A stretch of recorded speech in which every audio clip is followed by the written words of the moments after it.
welcome back to my channel where I help people with insomnia who are frustrated that nothing seems to be working to get the sleep that they need so that they can get their life and their energy back.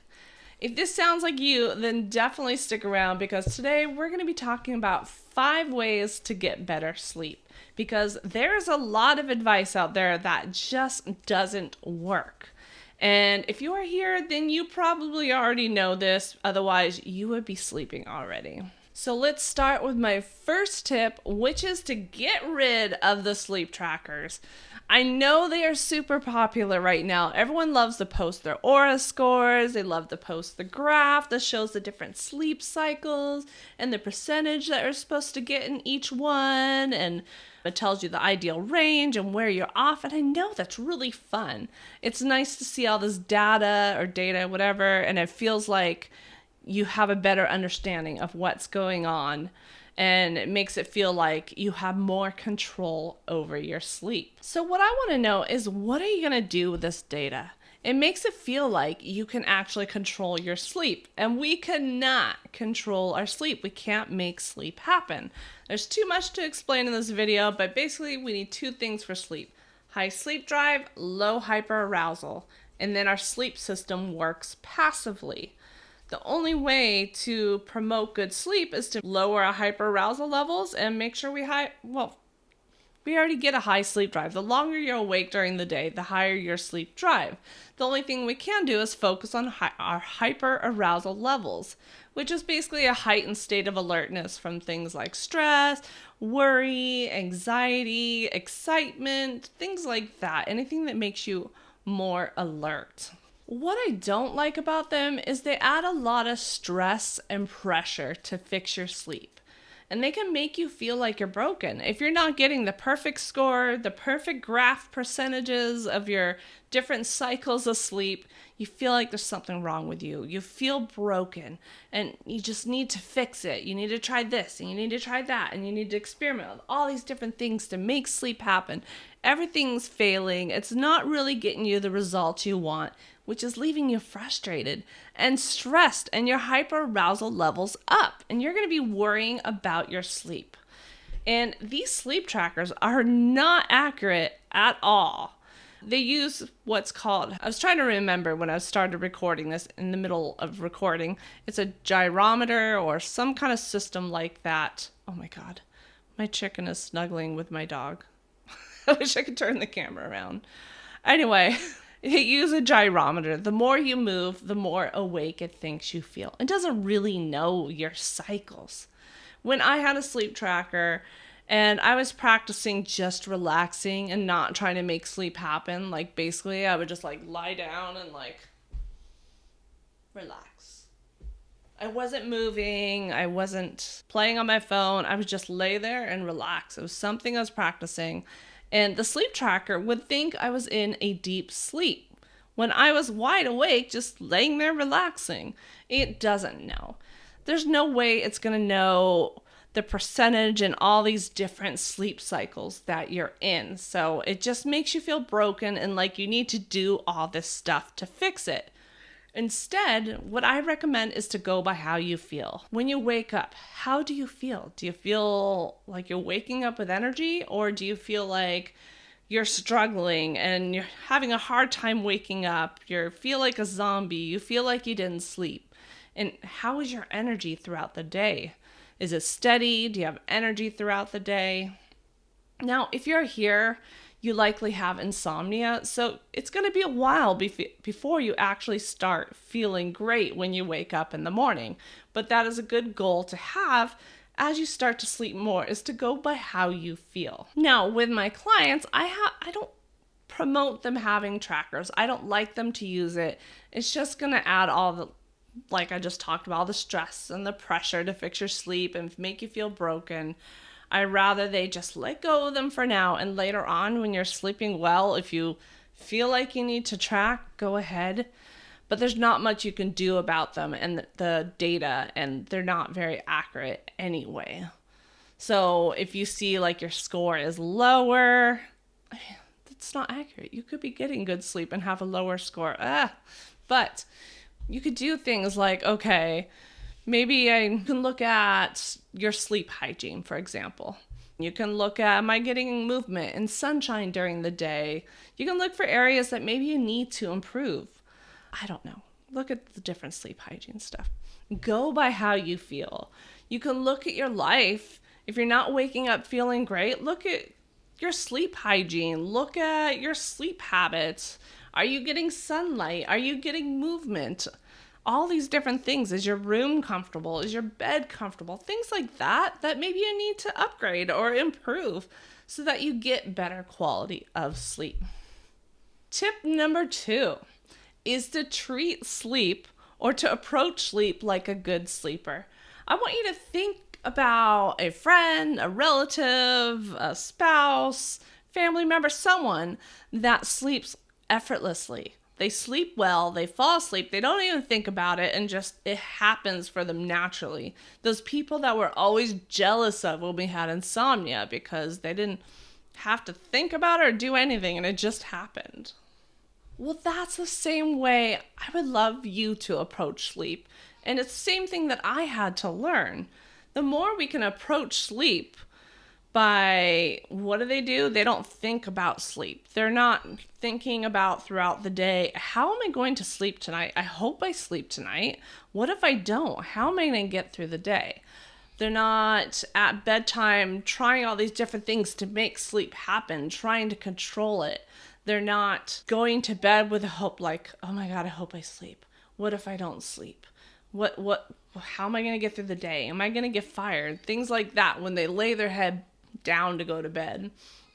They're not putting a lot of focus on sleep. During the day, they're not thinking about it. They're not focused on their sleep. It just happens. It's a passive process that happens naturally.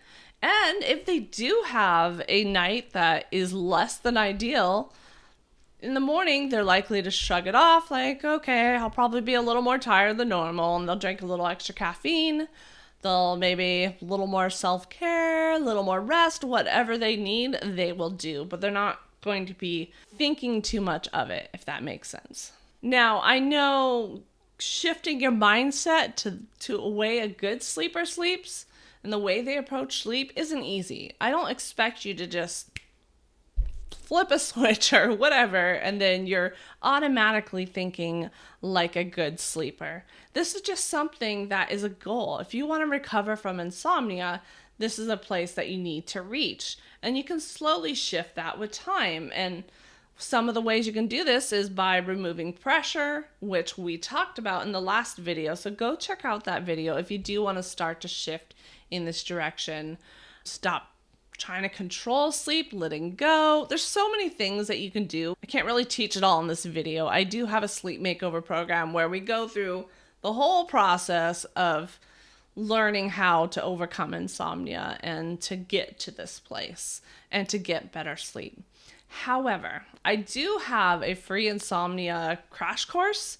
The link is in the description. You can learn the exact steps that I took and the direction that you need to take to overcome insomnia and get better sleep. So go click the link in the description.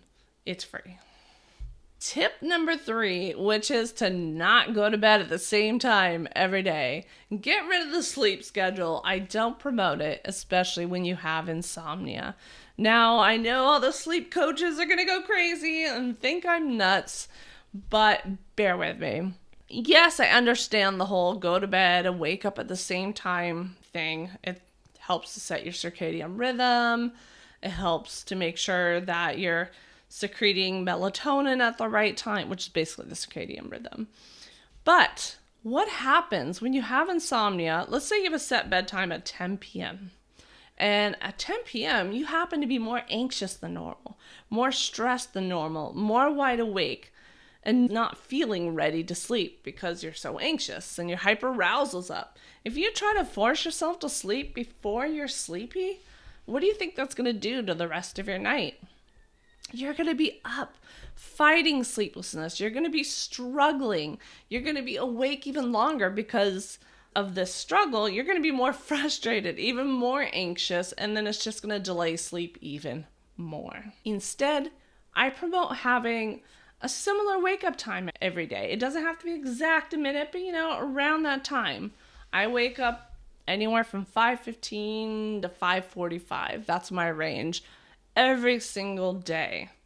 And then go to bed when I feel like sleeping, which brings me to the next part. To go to bed when you feel like sleeping, not when a certain time hits, not when you're anxious, not when you're stressed. Wait until you actually feel like sleeping. And notice I didn't say when you are sleepy enough or anything like that, when you feel sleepy, because that's going to lead to a lot of focus on your sleep and thinking, am I at the right amount of sleepiness? Am I sleepy enough to fall asleep? Is this the right point, or should I wait longer? Which is going to add extra layers of hyper arousal and stress. Instead, go by how you feel. Go to bed then, keep a similar wake up time, and your body with time, as you get more sleep, will optimize to the perfect bedtime for you, the perfect sleep time, ideal sleep time for you. Instead of saying, I should be getting 7 hours sleep, your body will tell you the right amount. Your body is smart.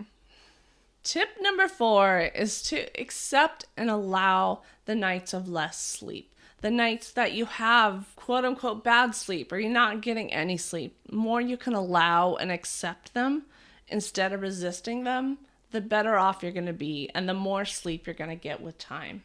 Now, when I say accept, that doesn't mean being okay with it. When I say accept, it can sound like you're thinking, I want you to be like, okay, that's fine. I'm going to be happy with it and just allow it. It's not like that at all. What I mean is accept that this is your reality. You can't change it. You're having a night of less sleep and it's going to happen. And the more you resist it, the worse off you're going to be, the more frustrated, the more struggle that you're going to have. Remember, you can't make sleep happen. The more you try to make sleep happen, the more it's going to fail. You're going to feel frustrated. You're going to be more stressed and your hyperarousal is going to be up and it's going to lead to more struggle when you sleep. So the more you can get to a place of acceptance and just kind of flowing and allowing the good days and the bad days and going through it all and realizing it's a normal part of the process and that you will get through it.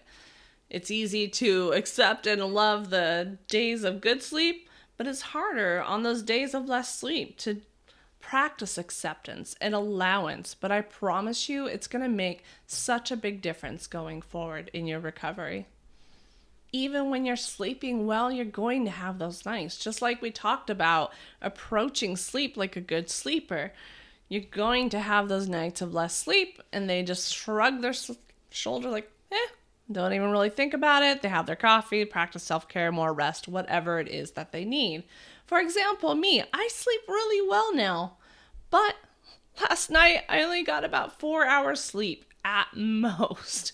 And it's not an insomnia thing or anything like that. I'm far past my insomnia and sleeping well now, but just we had a meal prep delivery. They're short on drivers, whatever. They didn't get here until midnight with our food. So we had to stay up until midnight, organize the food, get the food set up for my husband to bring to work the next day. And I'm someone who can't just like be up talking and bright light, organizing food, and then go to sleep. I have to have like that period of rest before.